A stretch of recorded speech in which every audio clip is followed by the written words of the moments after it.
Hi, my name is Michael Santos. I'm the founder of Prison Professors, and I'm really grateful to all of you who are working through our program that is called the Digital Economy. It's a masterclass that should follow our introductory course, which is called Preparing for Success After Prison.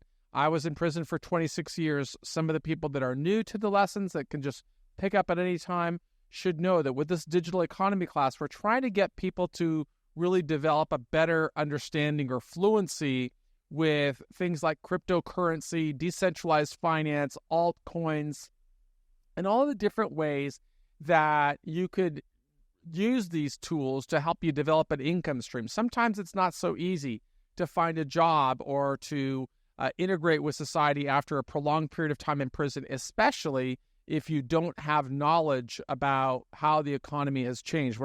When I got out of prison, when I went to prison, there was no cell phone, there was no such thing as the internet, there were no emails, there were no video programs. So I had to really come up to speed quickly when I got out of prison, and it wasn't so easy because everything was new to me. The language was new, everything else.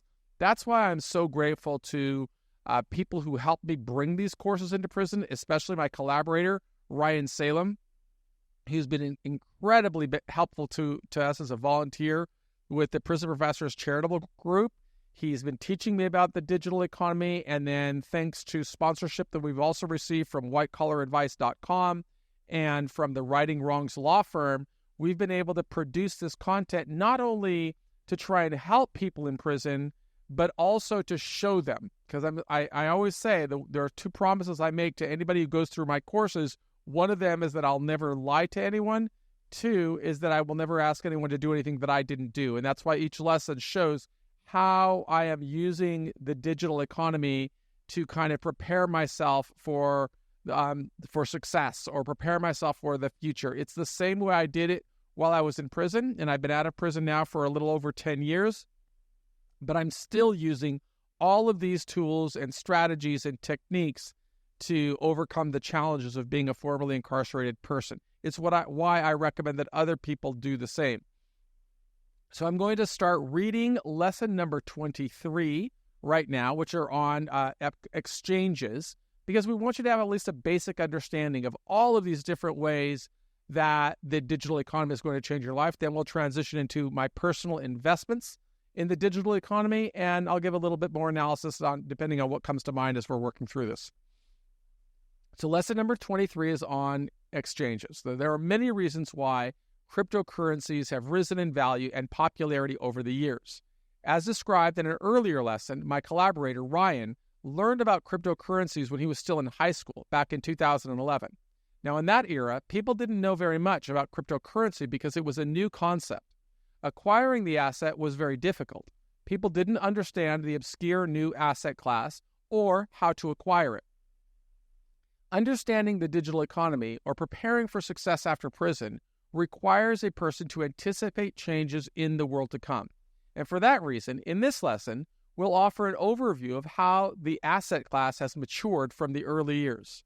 That way, participants may have a better understanding of the digital economy and learn more about how new asset classes will influence their lives in the years ahead.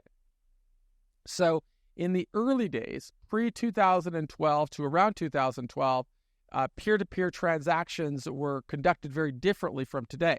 In those earliest days, Bitcoin transactions were primarily only peer-to-peer. So enthusiasts and early adopters would exchange fiat currency, for example, the US dollar, or services directly for Bitcoin, which was often facilitated by forums and early websites dedicated to the technology. There were even Bitcoin faucets, which were websites like the Bitcoin faucet would give away free Bitcoins to users in order to help spread adoption. This was more of a promotional method than a buying method, but contributed to Bitcoin's early circulation. Then there was local Bitcoins of 2012, which allowed for peer-to-peer transactions, but with a more structured platform. Users could post listings for buying or selling Bitcoin, negotiate prices, and arrange for payment through various methods, including in-person cash transactions. Although it launched in 2010, Mt. Gox became the dominant Bitcoin exchange by 2012, handling more than 70% of all Bitcoin transactions worldwide. It provided a more traditional exchange format where users could deposit fiat currency and trade it for Bitcoin. However, it infamously collapsed in 2014 due to a massive hack. Now, I'd like to make a distinction that the exchange got hacked, not Bitcoin. Think of it as a bank robbery. When someone robs money from a bank, that doesn't mean the value of money changes. It only means that someone stole the money. So someone hacked the Mt. Gox exchange, which resulted in the robbers stealing a tremendous amount of Bitcoin. Now, I think that investigators can track the Bitcoin of where it is because it's all in secured wallets. And so they could transfer that by the digital footprints. But they don't know who got it, and they can't access it because it's locked through this cryptography. So it's important to have this understanding of how the transition or the evolution of Bitcoin and cryptocurrencies, and that's an important lesson. It was an important lesson for me. In 2012, Coinbase began, and it was founded to simplify the process of buying Bitcoin, offering a user-friendly platform that appealed to non-technical users, which would be somebody like me. It allowed users to buy Bitcoin directly with bank transfers and credit cards, marking a significant evolution in accessibility. And then there's Bitstamp, which was in 2011 as one of the longest-running Bitcoin exchanges. Bitstamp offered an alternative to Mt. Gox and survived its downfall. It provided international users with a platform to trade Bitcoin for fiat currencies securely. Now, the evolution and regulation from 2013 onwards. So, as Bitcoin grew in popularity, regulatory scrutiny increased. Exchanges began implementing more stringent identity verification processes to comply with the anti-money laundering laws and also the Know Your Customer regulations. And those are abbreviated as AML and KYC. So platforms started offering more than just Bitcoin trading, including other cryptocurrencies, which are altcoins. They offered margin trading, futures, and other financial services. Then there became a series of decentralized exchanges, DEXs. In response to centralization and security concerns with traditional exchanges, DEXs began to emerge, allowing for direct peer-to-peer trading without the need for a central authority at all. Now, the entry of institutional investors into the cryptocurrency space led to the development of more sophisticated trading platforms, including those offering over-the-counter trades for large volume transactions. Services like PayPal and Cash App now allow users to buy, hold, and sell Bitcoin, significantly broadening access to the cryptocurrency. Learning from past mishaps, modern exchanges and platforms have significantly improved security measures, including cold storage of assets, multi-factor authentication, and insurance against theft. Now, the trend of businesses adding Bitcoin to their balance sheets gained significant attention in the early 2020s, marking a major shift in the cryptocurrency's perception from a speculative asset to a legitimate store of value and investment by mainstream companies. Key figures such as Elon Musk, Jack Dorsey, and Michael Saylor played pivotal roles in this shift. Here's an overview of their contributions to the broader trend. So the trend arguably began with Michael Saylor, who was the CEO of MicroStrategy, a business intelligence firm, when he announced in August of 2020 that the company had purchased 21,454 Bitcoins for $250 million. This move was part of its capital allocation strategy to invest in assets it believed would provide long-term value retention. The decision was groundbreaking and served as a catalyst for other companies to consider Bitcoin as a viable component of their treasury management. MicroStrategy continued to purchase Bitcoin in subsequent months, amassing one of the largest holdings of the cryptocurrency by any publicly traded company. In February 2024, when we began writing these lessons, Michael Saylor announced that MicroStrategy had accumulated a total of 193,000 Bitcoins with an average entry price of less than $32,000 per coin. Now, he's also, and I'm going to ad lib here from the lesson, he has also recently announced his strategy of continuing to buy Bitcoin at the top because he's a big believer it will continue to rise in value. So he does a lot of things with his stock. He will issue more stock and sell more stock in his company and then take those proceeds to buy more Bitcoin. Or he will pledge his company as collateral, borrow money at a low interest rate, and use those resources to buy more Bitcoin. That's how much of a true believer he is, and it's one of the reasons that I've been increasing my own personal holdings in Bitcoin, because I'm seeing these billionaire leaders making very solid cases for the appreciation and pricing of Bitcoin as the primary cryptocurrency. Another billionaire investor entrepreneur is Jack Dorsey, who was the founder of Twitter and Square. So under Jack Dorsey's leadership, Square, it's now known as Block, which is a payment processing company, or web development company. He announced in October of 2020 that it had purchased $50 million worth of Bitcoin, representing approximately 1% of the company's total assets at the end of the second quarter of 2020. Dorsey is a longtime advocate of Bitcoin, cited the cryptocurrency's potential to become a more ubiquitous currency in the future as a key reason for the investment. Beyond the initial investment, Jack Dorsey's Square continued to support Bitcoin through its Cash App platform, allowing users to buy, sell, and transfer Bitcoin, further integrating cryptocurrency into its ecosystem. And then, of course, there's Elon Musk and Tesla. Elon Musk's Tesla announced in February of 2021 that it had bought $1.5 billion worth of Bitcoin and planned to accept Bitcoin as payment for its vehicles. This announcement was significant due to Tesla's high profile and Musk's influence. Though Tesla later suspended vehicle purchases using Bitcoin over his environmental concerns, the initial investment underscored the growing acceptance of Bitcoin among mainstream businesses. And Tesla still owns a big treasury of Bitcoin on its balance sheet, and you can see it on their financial reports. I know because I'm an owner of Tesla, both the car and the stock, and I frequently look at what they are doing because I'm a big believer in the company and a big believer in Elon Musk as an entrepreneur. So the actions of MicroStrategy, Tesla, and Square were pivotal in legitimizing Bitcoin as an asset class for corporate treasuries. Their investments demonstrated confidence in Bitcoin's long-term value, prompting a reevaluation of cryptocurrency's role in corporate finance and investment strategies. So other companies and institutional investors began exploring Bitcoin investments, further integrating cryptocurrency into the mainstream financial ecosystem. Businesses started viewing Bitcoin not just as a potential investment for growth, but also as a hedge against inflation and currency devaluation in uncertain economic times. And then there's even more with governments getting involved.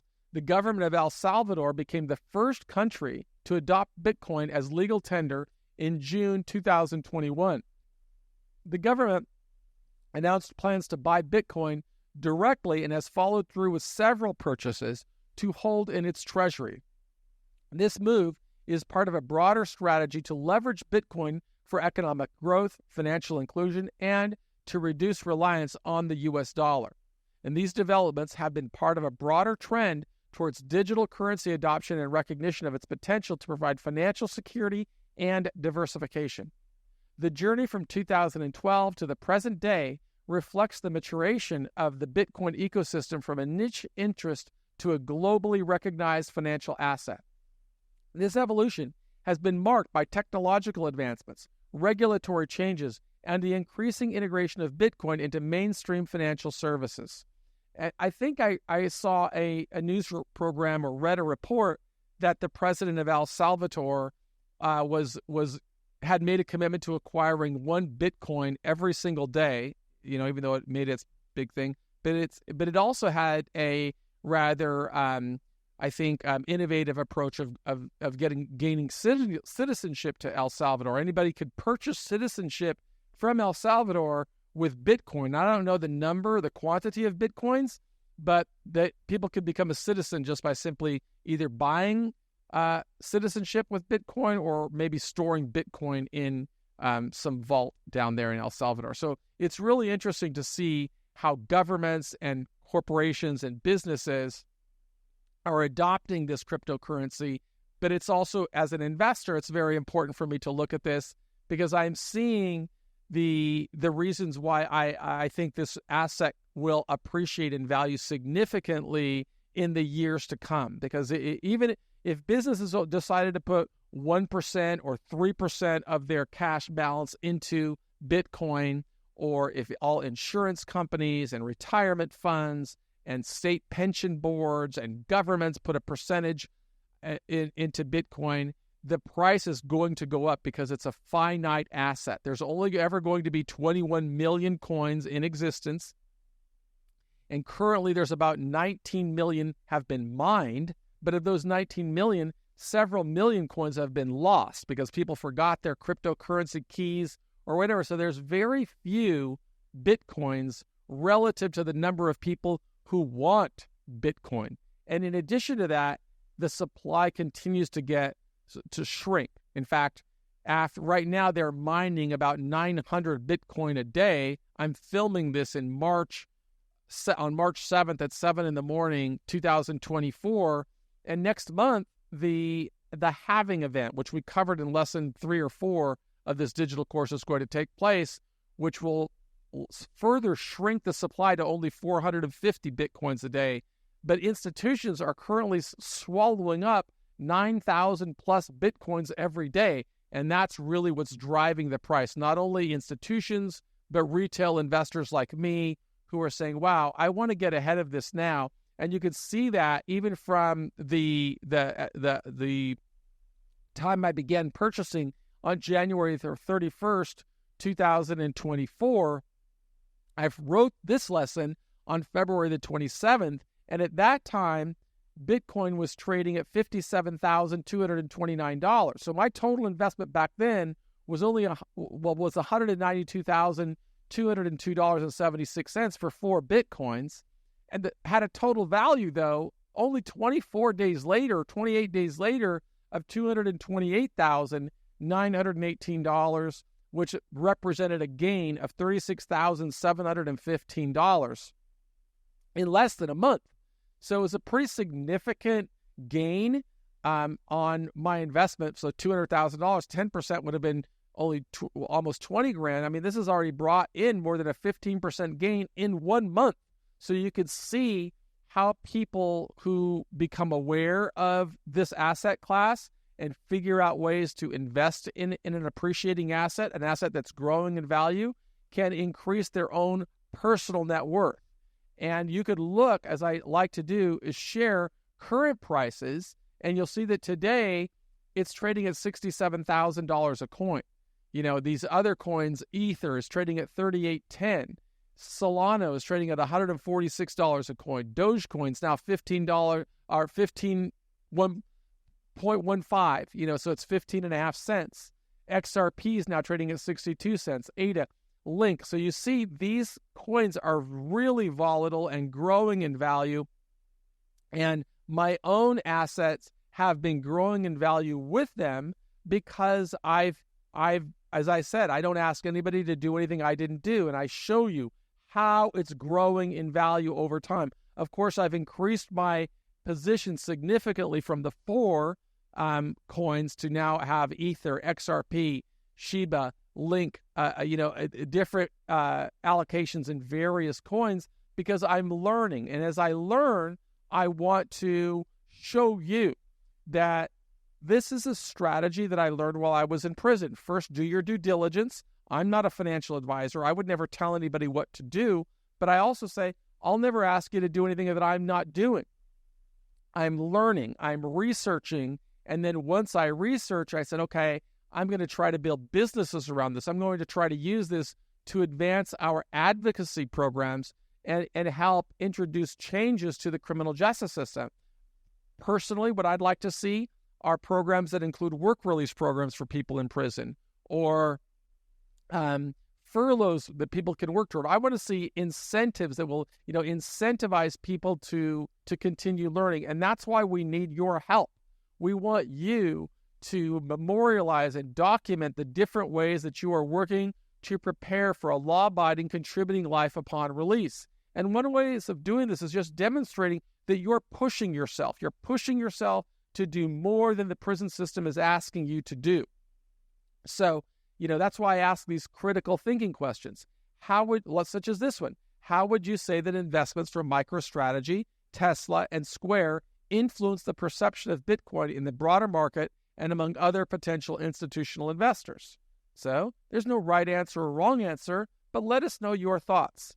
Number 2, how do you balance the need for regulation to prevent illegal activities with the foundational principles of privacy and decentralization in the cryptocurrency space? And then 3, in what ways could an understanding of cryptocurrency facilitate a person's transition from society into society after prison? Well, we're building, all of these tools and resources with hopes of changing the system, but we can't change anything without showing there are more people in prison who don't belong in prison, that it doesn't make sense to have them in prison because they're working to earn freedom, as I wrote about in this book here, which I wrote long before the First Step Act.